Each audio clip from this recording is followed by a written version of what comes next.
नमस्कार दोस्तों, आप लोगों ने एक डायलॉग सुना होगा, परिंदों को नहीं दी जाती तालीम उड़ाने की। परिंदों को नहीं दी जाती तालीम उड़ाने की, वो खुद ही तय करते हैं मंजिल आसमानों की। रखते हैं जो हौसला आसमान को छूने का, रखते हैं जो हौसला आसमान को छूने का, उनको नहीं परवाह गिर जाने की। और बड़ी बात तो यह है दोस्तों, जो दुनिया आज नेपाल को छोटा देश समझता है ना, उसी दुनिया को ये समझना चाहिए कि नेपाल ने कई बार दुनिया में ऐसा रिकॉर्ड बना दिया है जो गिनीज वर्ल्ड बुक में भी उनका नाम आ चुका है। और बड़ी बात तो यह है, इस रिकॉर्ड को तोड़ने में चाइना, अमेरिका, चाहे भारत हो चाहे रसिया हो, सबने अपना हाथ पीछा कर लिया है।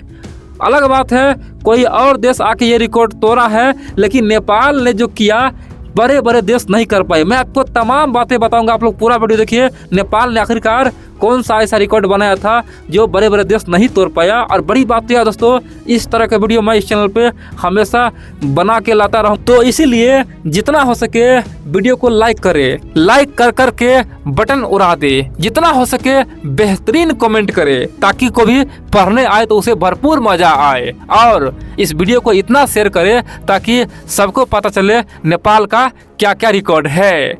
बड़ी बात तो यह है दोस्तों, अगर आप चैनल पे पहली बार आए हैं तो चैनल को सब्सक्राइब अवश्य कर दे और अपने मित्रों को भी ये चैनल सब्सक्राइब करवाए। तो चलिए हम जानते हैं आखिरकार नेपाल का ये क्या खास बात है जो सबको जानना जरूरी है। मित्रों, आप लोगों ने खगेंद्र थापा का नाम सुना होगा। आप बोलेंगे ये खगेंद्र थापा मगर कौन थे? दोस्तों, नेपाल के बगलुंग जिले के रहने वाले थे और उनकी असाधारण रूप से पूरे दुनिया परिचित थे। उनका कहानी आज भी दुनिया सुनते हैं और दुनिया को प्रेरित करते हैं। तो चलिए खगेंद्र थापा मगर जी का हम लोग पहले जीवनी जान लेते आखिरकार क्या था। जन्म 14 अक्टूबर 1992 को बगलुंग नेपाल में हुआ था।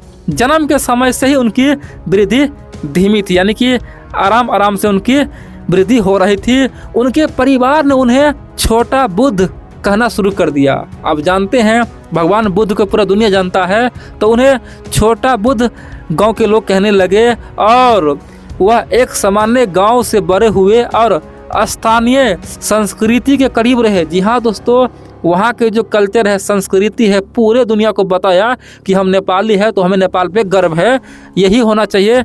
यही तो बड़े इंसान का खास तौर पे खासियत होता है। अब यही इंसान देखिए किस प्रकार से गिनीज वर्ल्ड रिकॉर्ड में नेपाल का ये जो रिकॉर्ड है दर्ज करवाता है। आप भी हैरान हो जाएंगे। संघर्ष करने के बाद इस तरह से परिणाम आया तो पूरे नेपाल में खुशी का माहौल छा गया था 2010 में। दरअसल खगेंद्र थापा मगर को 14 अक्टूबर 2010 को उनके 18वें जन्मदिन पर गिनीज वर्ल्ड रिकॉर्ड ने दुनिया के सबसे छोटे व्यक्ति का खिताब दिया था। पूरे नेपाल में खुशी का लहर छाया था, क्योंकि नेपाल दोस्तों इसे छोटे सा देश है और वहाँ पे कुछ भी हो ना तो लोगों में बहुत ज़्यादा खुशी मिलती है और होना भी चाहिए, क्योंकि अगर देश तरक्की करे या फिर देश का कहीं नाम हो तो लोग खुश तो होता ही है। अब आप बोलेंगे भैया 2010 में जब थापा जी को ये रिकॉर्ड मिला तो इससे पहले कौन थे? तो देखिए, इससे पहले यह खिताब एडवर्ड नीनो को मिला था। खास तौर पे उनके पास जो उनका हाइट है ना, कितना था? 70 सेंटीमीटर था। किसका? एडवर्ड नीनो हंड्रेज का।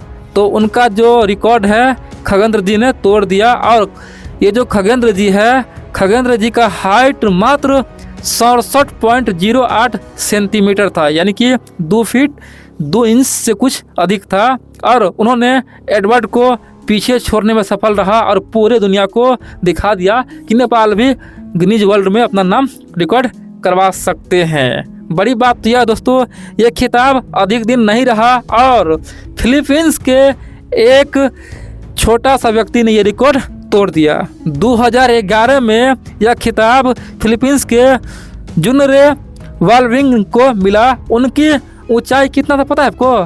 केवल 59.93 सेंटीमीटर, यानी कि 1 फीट 11.5 इंच था। किसका? जुनडे बालबिंगा का जो फिलीपींस के थे, और 2011 में ये भी रिकॉर्ड तोड़ दिया गया। हम बात कर रहे हैं खगेंद्र जी के बारे में। तो खगेंद्र को उनकी प्रसिद्धि के कारण कई देशों ने उसे बुलाया और पूरे दुनिया में जगह जगह उनके बारे में लोग जानने का प्रयास किया और लोगों ने उन्हें सराहा। उन्हें कई टीवी शो में बुलाया गया, इंटरव्यू में हिस्सा लिया गया और अंतर्राष्ट्रीय स्तर पर वो बहुत ही लोकप्रिय हो गए। नेपाल सरकार ने उन्हें पर्यटन के लिए ब्रांड एम्बेसडर बना दिया गया, यानी कि नेपाल का जो पर्यटन विभाग है उसका प्रचार प्रसार पूरा शुरू किया। देश के लिए जीने वाले आदमी देश के लिए काम करना शुरू किया। आप बोलेंगे तो खगेंद्र थापा जी के साथ क्या हो गया? देखिए, स्वास्थ्य का चुनौती होना तय है। छोटे इंसान के अंदर बहुत समस्या होता है, क्योंकि भगवान ने जिस आकार में दुनिया को बनाया है, अगर उसमें कुछ बाधा आ जाए ना तो लोगों को हमेशा समस्या होती है। यही उनके साथ हुआ। दरअसल कमज़ोर शरीर होने के नाते, शरीर की संरचना खराब होने के नाते उनको अक्सर समस्या होना शुरू हुआ। और बड़ी बात तो यह है, सांस लेने में उन्हें दिक्कत होती थी, बहुत ज़्यादा समस्या होता था। और इसीलिए उनका 17 जनवरी 2020 को मृत्यु हो गया, निधन हो गया। पोखरा के जगह पे हुआ था और नेपाल के डॉक्टरों ने कहा कि उन्हें निमोनिया हुआ था, इसी कारण उनका मृत्यु हुआ। हम बात करेंगे उनका व्यक्तित्व कैसा था, जीवन कैसा था, लोगों ने उन्हें क्या क्या कहा। देखिए, खगेंद्र अपनी सादगी और सकारात्मक सोच के लिए दुनिया में आज भी जाने जाते हैं। उनके जीवन की कहानी ने यह संदेश दिया कि शारीरिक सीमाओं चाहे छोटा हो बड़ा हो कुछ मतलब नहीं है, आपके अंदर हौसला होना चाहिए, तो दुनिया में आप जाके अपना परचम लहरा सकते हैं। आज भी खगेंद्र को नेपाल और दुनिया भर में सम्मान और प्रेरणा के रूप में याद किया जाता है। उनकी ज़िंदगी यह दिखाती है कि चुनौतियाँ चाहे कितनी बड़ी क्यों न हो, चाहे इंसान के अंदर इच्छा कम क्यों न हो, लेकिन आत्मविश्वास पूरा बना रहेगा ना तो इंसान कोई भी मंजिल हासिल कर सकता है।